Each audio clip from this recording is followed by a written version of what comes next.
Hello and Namaskar. मैं हूं Aditya Jain and I welcome you to this video series. I have been associated with UPSC for 5 years. I have also mentored students for UPSC and state PSCs as well. So I'll make sure इस video series से आपके marks maximise हों. Here we'll cover Spectrum Publications Modern India by Rajay Vihar का latest edition.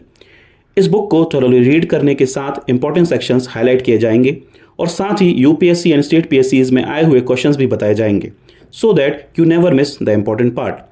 There will be 50 to 55 lectures of 30 to 35 minutes each. अगर आपने ये series 3 से 4 बार देख ली तो ये बुक डेफिनेटली आपके दिमाग में छप जाएगी एंड आपका रिवीजन भी आसान हो जाएगा. तो अगर आपको रिवीजन के साथ साथ वैल्यू एडिशन भी करना है तो ये सीरीज़ पूरी देखें. आपको बस अपने पास ये बुक रखना है और सुन के जो मैं बताऊं वो हाईलाइट करना है. So without any further delay let's get started. Hello students, welcome to Ghatna Sutra. So this is the part 2 of unit 2. We'll continue from where we left. Significance of the Portuguese. Most historians have observed that the coming of the Portuguese not only initiated what might be called European era, it marked the emergence of naval power. The Cholas, among others, had been a naval power, but it was now, for the first time, a foreign power that had come to India by the way of sea. The Portuguese ship carried cannons and यहाँ पे आप highlight करेंगे cannons थे Portuguese ship के पास, right? And this was the first step in gaining monopoly over the trade, with the threat and actual use of force. The Portuguese declared their intention to abide by no rules except their own, and they were intent on getting a decisive advantage over the Indians and over the Indian Ocean trading system. In the Malabar of the 16th century, the Portuguese showed military innovation in the use of their body armors, matchlockmans, guns, and landed from the ship. The Portuguese may have contributed by example to the Mughal use of field guns and the artillery of the stirrup. However, an important military contribution made by the Portuguese on shore was a system of drilling groups of infantry. किसकी थी ये? Portuguese की, on the Spanish model, introduced in 1630 as a counter to Dutch pressure. The practice was adopted first by the French and then English and later taken up by the Maratha Sikhs, and such armies of sepoy became new tool of empire in India. The Portuguese were masters of improved techniques at sea. Their multi-decked ship were heavily constructed, designed, and as they were to ride out Atlantic gales rather than run before a regular monsoon. This permitted them to carry a heavier armament. Their use of castled prow sterns was a noteworthy method by which to repel or launch boarding parties. Indian builders adapted both to their use. However, the Portuguese skill at organization, as in the creation of royal arsenal and dockyard, and the maintenance of a regular system of pilots and mapping and pitting state forces against private merchant shipping, was even more noteworthy. यहाँ पे सारी बातें करी गई हैं कि Portuguese advancement क्यों हुआ है और इतने सारे उनके तरीके थे, टैक्टिक्स थे. The Mughals and Marathas may certainly have learned from the Portuguese, but the most certain heirs of their knowledge were other Europeans, especially the Dutch and the English in Asia. In India, the memory of religious persecution and cruelty detracts from the other contribution made by the Portuguese in cultural field. However, it cannot be forgotten that the missionary and the church were also teachers and patrons in India of the art and of the painters, carvings and sculptors. As in music, they were the interpreters not just of Portuguese but of the European art in India. The art of the silversmith and goldsmith flourished in Goa. ये याद रखेंगे, silversmith and goldsmith की art Portuguese के अंदर गोवा में बहुत ज़्यादा flourish करी गई. And the place became a center for elaborate filigree works. ठीक है, ये भी आप याद रखेंगे. तो पोर्टुगीज के अंदर क्या क्या डेवलपमेंट हुआ है आर्ट के वहाँ? सिल्वरस्मिथ, गोल्डस्मिथ और फिलिग्री वर्क का बहुत ज़्यादा है ना. Fretted foliage work and metal work embedding jewels, right? However, though the interior of the church was built and the Portuguese have plenty of woodwork and sculptures and sometimes painted ceilings, they are generally simple in their architectural plan, right? तो यहाँ पे हमने Portuguese ख़त्म कर दिया है और ये सब जितना भी इम्पोर्टेंट पार्ट रहा वो बहुत अच्छे से बताया गया है, राइट? यहाँ पर आप बहुत इंपॉर्टेंटली पढ़ेंगे कि पोर्टुगीज़ ने कैसे क्या कब क्यों कब किया. जो सारे फैक्ट्स बताए हैं वो आपको अच्छे से याद रखने हैं, right? So next, the Dutch. Commercial enterprise led the Dutch to undertake voyage to the east. Cornel de Houtman was the first Dutchman to reach Sumatra and Bentham in 1596. ये क्या करते, कई बार इनका नाम यूज़ करेंगे आपको और बोलेंगे कि ये पहले डच गवर्नर थे इंडिया में या फिर कुछ नहीं, आपको याद रखना है कि ये कोई नहीं, जो first Dutchman to reach Sumatra and Bantam थे 1596 में। 1602 the States General of the Netherlands amalgamated many trading companies into East India Company of the Netherlands. This अभी देखिए यहाँ पे East India Company of the Netherlands, East India Company बहुत सारे अलग अलग कंट्रीज की, हर एक कंट्री की एक ईस्ट इंडिया कंपनी है basically. So this we are talking about the Netherlands, that is Dutch. This company was also empowered to carry on wars, to conclude treaties and to take possessions of territories and to erect fortresses. Basically इनको सारी powers दे दी गई थी इस company को, right. Dutch settlement, अभी आप देख लीजिए यहाँ पे इतना इंपॉर्टेंट पार्ट है ये, आप देखिए यहाँ पे मार्क्ड भी है। मैं आपको बताऊंगा कि कहाँ से बिहार पीएससी में प्रीलिम्स में पूछा जा चुका है, यूपीएससी में 2005 में पूछा जा चुका है, तो ये बहुत इंपॉर्टेंट बना देता है इस टॉपिक को, राइट। तो अब देखिए Dutch settlement, after the arrival India Dutch founded their first factory in Masulipatnam. ये है बहुत मेजर फैक्ट, ये आपको डायरेक्ट पूछा गया है बिहार पीएससी में कि भाई कहाँ पे पहली फैक्ट्री सेटअप करी गई थी, मसूलीपट्टनम में सेटअप करी गई थी 1605 में, ठीक है। सिमिलर लाइंस पे क्वेश्चन यूपीएससी में भी आ चुका है। आपको कैसा आया था वो क्वेश्चन कि भाई कंट्रीज लिखी हुई थी फ्रेंच, डच, इंग्लिश, पोर्टुगीज, यहाँ पे बताया गया था first factory, right. First factory यहाँ लिखा हुआ था बेसिकली कि यहाँ पे फर्स्ट फैक्ट्री को कहाँ पे सेटअप हुई, फैक्ट्री ऐसे लिखा हुआ था बेसिकली, और कंट्री लिखा हुआ था, और यहाँ पे आपको मैच करना था, राइट। ये मैच द कॉलम करना था आपको यहाँ पे। तो बेसिकली यूपीएससी का क्वेश्चन ऐसा बना था। तो आपको ये याद रखना है कि सारी जो कंट्रीज मैं पढ़ाने वाला हूँ आगे चल के इस चैप्टर में रहेंगी, उसको आपको अच्छे से पढ़ना है और देखना है कि पहली फैक्ट्री तो कहाँ सेटअप करी गई थी, मेजर सेटलमेंट्स कहाँ थे, right. They were on to establish a trading centre in different parts of India and thus became a threat to Portuguese. They captured Nagapattinam near Madras from Portuguese, Nagapattinam from Madras from the Portuguese, and made it their main stronghold in India. The Dutch established factories on the Coromandel coast in Gujarat, Uttar Pradesh, Bengal and Bihar. अब देख रहे हैं अभी expansion हो रहा है, ठीक है। In 1609 they opened a factory in Pulicat north of Madras. Their own principal factory in India were at Surat. देखिए अब ये देखिए जितने सारे यहाँ से लेके यहाँ तक लिखे हैं सेंटर्स, आपको एक बार इसको थोड़ा सा माइंड में हल्का सा रखना माइंड मैपिंग में, क्योंकि यूपीएससी में इंग्लिश से रिलेटेड यानी कि ब्रिटिशर से रिलेटेड पूछा गया है कि किस किस सेंटर्स पे इंग्लिश ने अपनी फैक्ट्री सेटअप करी थी, राइट। तो ऐसे करके डच और पोर्टुगीज का भी पूछ सकते हैं, ठीक है। वो क्वेश्चन मैं आपको अभी कुछ देर में दिखा दूंगा, right. There see Pulicat of north, Surat में, बिल्मीपट्टम में, कराईकल में, चिंसुरा में, बारसनगर में, कासिम बाजार में, बालासोर में, पटना में, नागपट्टनम में, कोचिन में, ये सारे आपको हल्के हल्के ओवरव्यू से याद रखने हैं। पार्टिसिपेटिंग इन द रीडिस्ट्रीब्यूटिव और carrying trade they took to the island of the far east various articles and merchandise from India. They carried indigo manufactured in Yamuna. अब यहाँ पे देख लीजिए, ये डायरेक्ट क्वेश्चन बनेगा, आपको बता दे रहा हूँ।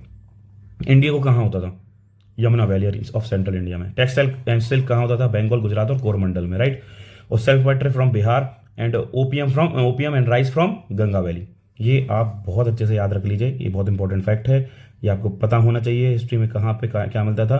ये आपको डायरेक्ट पूछेगा कि लोकेशन के हिसाब से सबसे ज़्यादा चीज़ें कहाँ पे मिलती थी, मतलब बेसिकली ये वाली चीज़ें कहाँ मिलती थी, Indigo, textile, salt Petre, opium and rice, right. So now Anglo Dutch rivalry.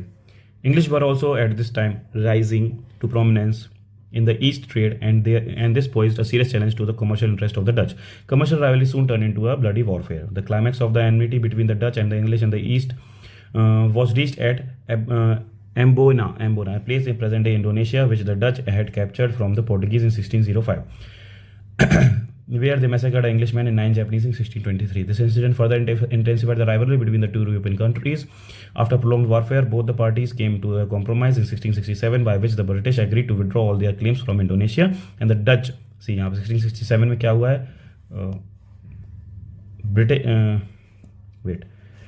agreed to withdraw all the forces from Indonesia, and the Dutch retired from India to concentrate more on the profitable trade of Indonesia. ठीक है, Dutch retired from India. They monopolized the trade in black pepper and spices. The most important indigo commodities the Dutch traded ever was silk, cotton, indigo and rice from opium. यहाँ पे क्या हुआ आप समझ लीजिए कि बेसिकली अब क्या हुआ, लड़ते लड़ते इन लोगों ने बहुत ज़्यादा ब्लड वारफेयर कर लिया है, तो अब इन लोग एक कॉमन ग्राउंड पे आ गए हैं कि इंडिया को कौन संभालेगा। इंडिया का ट्रेड को मोनोपलाइज कौन कर सकता है, इंग्लिश, और हम आपकी इंडोनेशिया के ट्रेड में यानी कि कुछ इंटरफेयर नहीं करेंगे। ब्रिटिशर्स ने ये डच को प्रॉमिस किया, तो डच चलेगा इंडोनेशिया, ब्रिटिशर्स रहेगा इंडिया में, राइट। मतलब चले ही नहीं गए, बेसिकली डच ने मोनोपलाइज किया है इंडोनेशियन ट्रेड को और आगे चल के इंग्लिश ने इंडियन को। Decline of the Dutch in India, the Dutch got drawn into the trade off the Malay archipelago, यहाँ पे इंडोनेशिया है। Further in the third Anglo Dutch war, अब यहाँ पे देख लीजिए यूके पीएससी में, उत्तराखंड पीएससी में ये एंग्लो डच वॉर के बारे में पूछा गया है, राइट। अब आप ये याद रखेंगे उत्तराखंड पीएससी में डायरेक्टली एंग्लो डच वॉर के बारे में पूछा गया है। तो एंग्लो डच वॉर्स, ये सारे जो वॉर हैं, है ना, ये सारे एंग्लो पोर्टुगीज वॉर है, फ्रेंच वॉर है जो हुआ है, ये सब आपको थोड़ा थोड़ा ओवरव्यू पता रहना चाहिए, क्यों क्या कैसे। कुछ अगर ट्रीटी है, जैसे treaty of Aix-la-Chapelle previous year question है यूपीएससी का और स्टेट पीएससी का, एमपीपीएससी का क्वेश्चन है, तो ये सब आपको पता होना चाहिए, right. Okay, so further in the third Anglo Dutch war, communication between Surat and the new English settlement of the Bombay got cut due to which 3 home-bounded English ships were captured in the Bay of Bengal by the Dutch forces. The retaliation by the English resulted in the defeat of the Dutch in the Battle of Hooghly. ये है battle of Hooghly, ये आप याद रखेंगे 1759 में। क्यों? UPPCS का prelims का प्रीवियस ईयर क्वेश्चन है। ये डबल स्टार मार्क इसलिए है क्योंकि और भी पीएससीज में पूछा जा चुका है। बेसिकली आपको याद रखना कि ये जो मेजर बैटल्स है उनका वो कब, कहाँ और कैसे हुए, बेसिकली किसके बीच में हुए और कब हुए भी, है ना।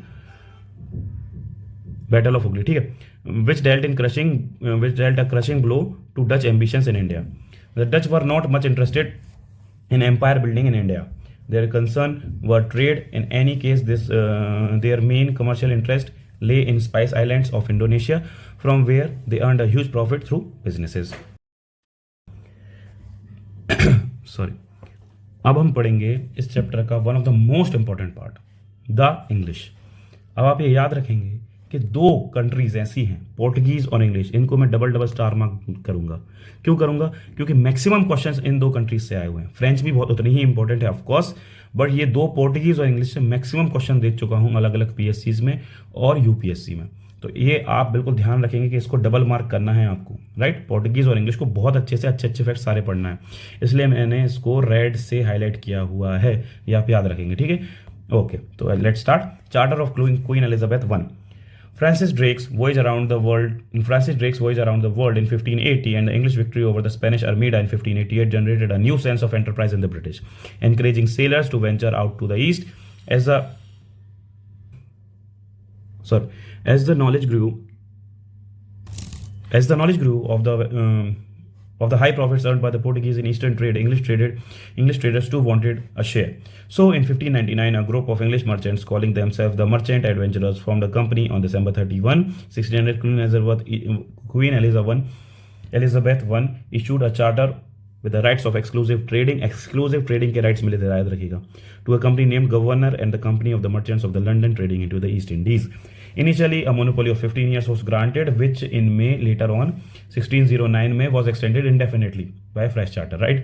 As the Dutch were already concentrating more on the East Indies, the English turned into India in search of textile and other commodities of trade. अब देखिए progress of the English company. अब यहाँ पे आप देखेंगे अच्छे फैक्ट्स, जो कि सारे facts UPSC plus state PSC के लिए इंपॉर्टेंट है, ये आप स्टार मार्क कर लीजिए। Foothold in west and south, Captain Hawkins arrived in the court of Jahangir in April 1609। कहाँ पे आए थे, याद रखिएगा, कैप्टन हॉकिंस जहांगीर के कोर्ट में आए थे, ठीक है, 1609 में। But the mission to establish a factory at Surat did not succeed due to the opposition from the Portuguese and the Hawkins left Agra in 1611। 1611 में English started trading at Masulipatnam में ट्रेडिंग स्टार्ट करी है on the southern eastern coast of India and later established a factory there in 1616। अभी देखिए 1616 में एक factory भी establish कर ली है ट्रेडिंग करने का, बट ये याद रखिए ये फर्स्ट फैक्ट्री नहीं थी। It was in 1612 that Captain Thomas Best defeated the Portuguese in the Sea of Surat and Empress Jahangir granted permission to the English in early 1613। यहाँ पे लिखा है थॉमस बेस्ट के बाद डिफीट और टू द पोर्टुगीज देने के बाद जहांगीर हो गए थे इम्प्रेस, तो उन्हें granted a permission to the English. किसने? जहांगीर ने। ये आप याद रखें, बहुत मेजर फैक्ट है ये, आप कंफ्यूज मत हो जाइएगा किसी और में, ठीक है। Okay, Jahangir granted permission to the English in the early 1613 to establish a factory at Surat. कहाँ पे? सूरत में, अंडर थॉमस एल्डवर्थ। यहाँ पे आप डेट याद रख लीजिए, 1613 में सूरत में एक फैक्ट्री आई हुई है, जहांगीर ने परमिशन दी थी। मसूलीपट्टनम की फैक्ट्री भी थी, बट वो फैक्ट्री 1616 में थी, ठीक है। ओके, 1650 में sir Thomas Roe came as an accredited ambassador of James I to the court of Jahangir, staying on till February 1619. Though he was unsuccessful in concluding a commercial treaty with the Mughal emperor, he was able to secure a number of privileges, including permission to set up a factory at Agra, Ahmedabad and Bharuch, ये UPSC का question भी बन चुका है, मतलब question का एक statement था, ठीक है। आगरा, अहमदाबाद एंड भरूच, ये आप याद रखेंगे, right. Okay. The English company did not have a smooth progress. It had to contend with the Portuguese and the Dutch in the beginning, but the changing situation helped them and turned things into the favor. Bombay had been gifted to King Charles II. यहाँ से fact की series शुरू होगी, ठीक है। Bombay had been gifted to King Charles II by the King of Portuguese as a dowry when Charles married the Portuguese princess Catherine in 1662. Bombay as a dowry दे दी गई थी। ये आपको स्टेट पीएससी में एक बार पूछा गया है, शायद एक बार स्टेट पीएससी में कहीं तो पूछा गया है कि किसने दिया था बॉम्बे एज अ डाउरी। तो भाई आप याद रखेंगे पोर्टुगीज ने दिया था, king of Portuguese, by the king of Portugal ने, as a dowry to dowry when Charles married Portuguese princess Catherine 1662, ये आप याद रखेंगे। Okay, again Bombay was given over to the East India Company on an annual payment of 10 pounds only in 1668. Later Bombay was made the headquarter by shifting the seat of the western presidency from Surat to Bombay, यहाँ पे in 1687. So there was a tactic peace between English and the Portuguese. Now there was also an Anglo-Dutch compromise, as mentioned earlier, by the Dutch, by which the Dutch agreed not to interfere with the English company's trade in India. Thus, the English were rid of two arch rivals in India. The English company position was improved by the Golden Farman issued to them by the Sultan of Golconda in 1632. अब ये फरमान वो फरमान अलग है जो Mughal emperor ने दिए थे, but ये आप अलग से याद रखिए, golden Farman Sultan of Golconda ने भी दिए थे इंग्लिश को 1632 में। On the payment of 500 pagodas a year, they earned the privilege of trading freely in the ports of Golconda. A member of the Masulipatam Council, the British merchant Francis Day in 1639 received from the ruler of Chandragiri permission to build a fortified factory at Madras. अब ये भी fortification शुरू कर देंगे. Later became a Fort St. George, replaced Masulipatam as the headquarter of the English settlement in the South India. Thereafter, English extended their trading activities to the east and started factories at Hariharpur in the Mahanadi Delta and Balasore in Odisha in 1633. यहाँ ये सब centres बनते जा रहे हैं। अभी आप देखेंगे आगे चल के एक यूपीएससी का क्वेश्चन है कि कौन कौन से इनके फैक्ट्रीज कहाँ थी, बेसिकली कहाँ इंग्लिश ने फैक्ट्री सेटअप करी थी किस टाइम पे। तो अभी हरिहरपुर, महानदी डेल्टा, बालासोर वगैरह में इन्हें फैक्ट्री स्टार्ट करी है। टाइम पीरियड आप जरूर ध्यान रखेंगे, 1633 वाला टाइम है, ठीक है। Foothold in Bengal. Bengal was then a large and a rich province in India, advanced in trade and commerce. Commercially and political control over the Bengal naturally appeared an attractive position to the profit-seeking English merchants. Bengal was also an important province of the Mughal Empire. Shah Shuja, the Subedar or the governor of the Bengal in 1651. Shah Shuja थे, याद रखेंगे आप, आगे चल के आपको fact बार बार repeat होने वाले हैं तो याद हो जाएंगे। Allowed the English to trade Bengal in return for an annual payment of 3,000 rupees in lieu of all duties. Factories in Bengal were started at Hooghly. Factories कहाँ बेंगल में, हुगली में स्टार्ट की 1651 and other places like Kasim Bazar, Patna, राजमहल, ठीक है। Nevertheless अब 1651 में start हुई है कासिम बाजार, पटना एंड राजमहल में, ठीक है। Nevertheless despite the privileges of the farmers, the company business was now and then obstructed by the custom officers in the local checkpoint who asked for payment of the tolls. In pursuance of its change policy, the company wanted to have a fortified settlement at Hooghly so that the forces could be used for if necessary. William Hedge, the first agent and the governor of the company in Bengal, appealed to Shaista Khan, the Mughal governor of the Bengal, in August 1682 for the redressal of the grievance. As nothing came out on the appeal, hostilities broke out between English and the Mughal. 4 years later, Hooghly was sacked by the Imperial Mughals in October 1686. Hooghly was sacked, right? Hooghly was sacked by Mughals. कहाँ पे 1686 में, किसके through? तो Anglo, ये आप याद रखेंगे, ये फैक्ट एक स्टेट पीएससी में लिखा हुआ है, ठीक है। ये आपका शायद सीजीपीएससी का फैक्ट है ना, उस टाइम पे सीजीपीएससी या फिर स्टेट पीएससी, आप यहाँ पे देख लीजिए स्टेट पीएससी, ठीक है।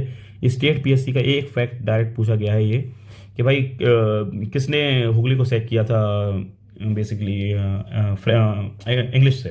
तो ये वो मुगल्स थे जिन्होंने उस टाइम पे हुगली को सैक कर लिया था, right. The English retaliated bye capturing the imperial fort of Thane, raiding Hilji in the east Midnapur and storming the Mughals fortification at Balasore. However, the English were forced to leave Hooghly and were sent to an unhealthy location at the mouth of the river Ganga. After the Mughal raid on Hooghly, Job Carnop, a company agent, started negotiating with the Mughals so as to return to the place called Sutanuti, right?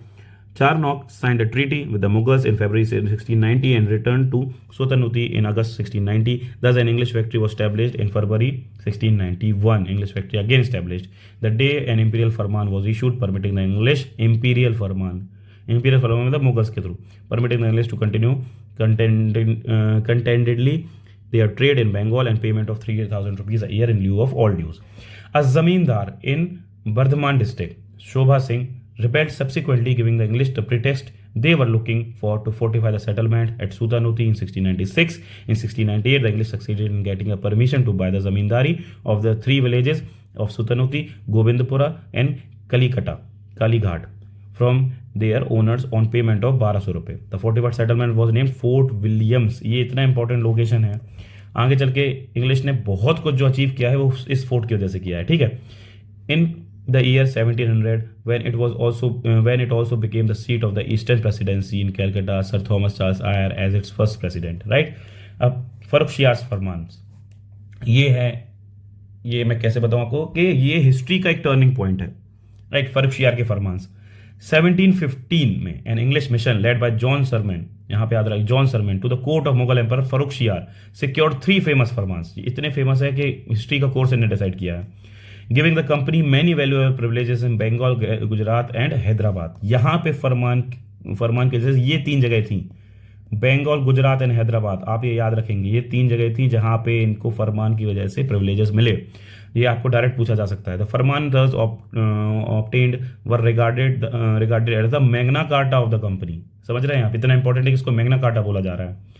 There important terms was in Bengal the company imports and exports were exempted from additional custom duties accepting the annual payment of 3,000 rupees as a settlement. Earlier the company was permitted to issue dastaks.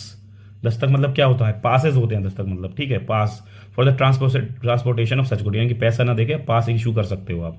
The company was permitted to rent more lands around Calcutta. In Hyderabad the company retained its existing privileges of freedom from duties in trade and had to pay a prevailing rent only for Madras. In Surat, for an annual payment of 10,000 rupees, the East India Company was exempted from levy of all the duties. It was declared that the coins of the company minted in Bombay were to have currency throughout the Mughal Empire. अब देख रहे हैं बॉम्बे में जो company mint करेगी coin वो पूरे Mughal empire में चलने वाले हैं. अब इसलिए मैग्ना कार्टा बोला गया. Apparently, the English East India Company managed to earn number of trading concessions in Bengal from the Mughal authorities by means of flattery and diplomacy. But the English had to vanquish the French before they could be rid of competitors and establish their complete sway over India. Right. अब आप देख रहे हैं यहाँ पे English के बारे में हमने थोड़ा बहुत तो पढ़ ही लिया है. अब formative years of the East India company, ये आप थोड़ा सा अच्छे से याद रखेंगे. ये एक बहुत इंपॉर्टेंट पॉइंट है. इससे डायरेक्ट फैक्ट उठते हैं, ये आपको मैं बता दूंगा. ठीक है. ये डायरेक्ट फैक्ट आए हैं यूपीएससी प्रीलिम्स तक में आए हैं और स्टेट पीएससी पे तो रेगुलर पूछे जा रहे हैं. Okay. Formative years of East India company. 1600 में क्या हुआ? East India company is establish. 1609 में विलियम हॉकिंस आए जहांगीर के कोर्ट में. किसके कोर्ट में? जहांगीर के कोर्ट में. फिर 1611 में captain Milton obtain permission from Mughal governor of Surat to trade there. अब फिर 1613 में permanent factory of East India company establish है सूरत. ये आप याद रख लेना. ठीक है. बहुत मेजर फैक्ट है. 1613 में हुए थे. Sir Thomas row the ambassador of king James I arrives at Jahangir's court by 1611. The ambassador succeeded in obtaining 2 firmans, one each from the governor and Prince Khurram, conferring free trade with exemption from inland tolls. ठीक है. 1616 में company establish their first factory in the south in Masulipatnam. ये state PSC का fact है. Okay. ये सीधा fact है. State PSC में पूछा गया है. ये आप याद रखेंगे. कौन सी स्टेट पीएससी में पूछा गया है? ये एमपीपीएससी में पूछा गया है. एमपीपीएससी का पुराना फैक्ट है ये, सॉरी पुराना क्वेश्चन है ये, previous year. Okay. Company south में पहली कंपनी कहाँ पे स्टैब्लिश करी थी? मसूलीपट्टनम में. ठीक है. 1616 में the company gets the golden फरमान from the Sultan of Golconda. 1632 में ये इंपीरियल फरमान नहीं है, गोल्डन फरमान है. ठीक है. Golconda insuring safety and prosperity. 1633 में company establish the first factory in the East India in the Haripur and Balasore in Odisha. Company gets. अब ये सब हरिपुर, बालासोर, मसूलीपट्टनम, ये दुनिया भर के आप अभी याद रखो. अभी बता दूंगा क्यों. The company gets the lease of Madras from a local king. 1639 में the company gives permission to the trade in Hooghly Bengal में. The British king Charles second is given Bombay as dowry to marrying Portuguese princess. 1662 में. 67 में Aurangzeb gave English a फरमान for trade in Bengal. Aurangzeb ने फरमान दिया था 1667 में। 1691 में the company gets a imperial order to continue trade in Bengal in the lieu of a payment of 3000 rupees. 1717 में मुगल एम्पर फारूक इश्यूज फरमान called the Magna Carta of the company. Right, इतना हमने पढ़ लिया है, कंप्लीट हो गया। अब आप देखिए यहाँ पे, ये है यूपीएससी का 2021 का क्वेश्चन, यूपीएससी प्रीलिम्स 2021 का क्वेश्चन है ये, ठीक है। इतना बहुत इंपॉर्टेंट पार्ट है, तो मतलब आप समझ जाएंगे अभी, ठीक है। Okay, in the first quarter, ये आप याद रखेंगे, first quarter of the 17th century, पहला क्वार्टर कहां से होगा, 1601 से लेके 25 तक, है ना। फॉर से 30 तक भी आप समझ सकते हैं, बट ये 25 तक, ये okay. First quarter in which of the following was or were the factory or factories of the east of the English East India Company. First quarter में English East India Company locate कहां पे factory setup करी गई थी, तो भरूच, है ना, चिकागोल, त्रिचिपोली। अब देखिए भरूच में तो करी गई थी, ऑफ कोर्स फर्स्ट क्वार्टर में भरूच में करी गई थी ये, चिकागोल में नहीं और त्रिचिपोली में भी नहीं, तो इसका आंसर होगा 1 ओनली। अब ये देखिए कितना इंपॉर्टेंट पार्ट है, डायरेक्ट यूपीएससी में 2021 में बिल्कुल करंट में क्वेश्चन पूछा गया है, अब देख लीजिए। राइट, सो आगे बढ़ते हैं। Merging of the two English companies. After the English Revolution of 1688, the Whigs, with their enhanced influence, opposed the monopoly of the East India Company. Thus, a rival company was formed, which deputed Sir William Norris as its ambassador to the court of the Aurangzeb in 1701-2 to gain trade privileges for itself. The new company, however, proved a failure under the pressure of the crown and on the parliament. The two companies were amalgamated in 1708 under the title United Company of the Merchant of England trading to the East Indies. This was East India Company from 1708 से 1873 तक, which was to establish British political power in India. यहाँ पे हमने English complete कर लिया है, अब हम पढ़ेंगे द फ्रेंच। हम स्टार्ट करेंगे the French. The French foundation of French centers in India. Although the French harbored a wish to engage in the commerce of the East since the opening years of the 16th century, the appearance on the Indian coast was late. Indeed, the French were the last Europeans to come to India with the purpose of the trade. French were the last Europeans to come to India with the purpose of trade. ये आप याद रखेंगे, बहुत important fact है। पहले Europeans कौन से थे, फर्स्ट कौन से थे, पोर्टुगीज, ठीक है। लास्ट कौन से थे, अगेन पोर्टुगीज, ठीक है। ये हम पहले पढ़ चुके हैं, ठीक है, ये आप याद रखेंगे। अब यहां पे देखिए, French were the last Europeans, last कौन से थे आने में, फ्रेंच, ठीक, ओके। ये कंफ्यूज मत करिएगा ये 3 फैक्ट्स में, है ना। During the reign of Louis XIV, the king's famous minister Colbert laid the foundation of the Compagnie des Indes Orientales. French East India Company, अभी हमने पढ़ा था नीदरलैंड की ईस्ट इंडिया कंपनी, इंग्लिश की ईस्ट इंडिया कंपनी, अब ये French की in 1664, in which the king also took a deep interest. The Campigny Days Indies Orientales was granted a 50-year monopoly of the French trade in India, 50-year monopoly in India in Pacific Ocean. The French king also granted the company a concession in perpetuity for the island of Madagascar, as well as any other territory that they could conquer. मतलब full free hand था कि जाओ और conquer करके आओ बस. The company spent a lot of its money and resources in trying to revive the colonies of the Madagascar, but without any success. Then, in 1667, Francois Carnon headed expedition in India, setting up a factory at सूरत. तो पहली factory कहाँ पे French की, सूरत में. क्या मैंने बोला था, यूपीएससी प्रीलिम्स का क्वेश्चन है, ठीक है, प्रीलिम्स का क्वेश्चन है. कैसे टाइप में क्वेश्चन आया था, मैच द फॉलोइंग में आया था, ठीक है, मैच द फॉलोइंग में आया था, ओके, ये आप याद रखेंगे. बहुत सारी कंट्रीज दी गई थी, सामने नाम लिखे थे सिटीज़ के, फर्स्ट फैक्ट्री कहाँ कहाँ सेटअप करी गई. तो setting of factory at Surat, ठीक है. मरकारा द पर्शियन हुआ company Caron founded another French factory at Masulipatnam 1669, ठीक है, 1667 में सूरत में. So French factory in Masulipatnam 1669 after obtaining a patent from the Sultan of Golconda, ठीक है.